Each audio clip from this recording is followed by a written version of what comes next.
Hello, super quilty friends. Thanks for being out here in Brenda's quilting studio with me. I'm going to show you something so fun right here. Look at this amazing, ultra soft, textured goldenrod Minky right here. Oh, it is just a dreamboat.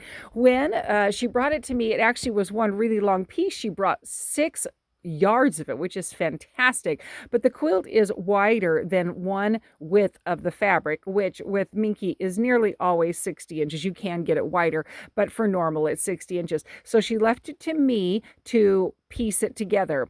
I took it outside and I trimmed it out there to cut it in half because that way all those extra flyaway pieces could go out into the universe, which we know happens with Minky. So I have a variety of tips of how you can cut your Minky. If you're interested, I'll tell you about that.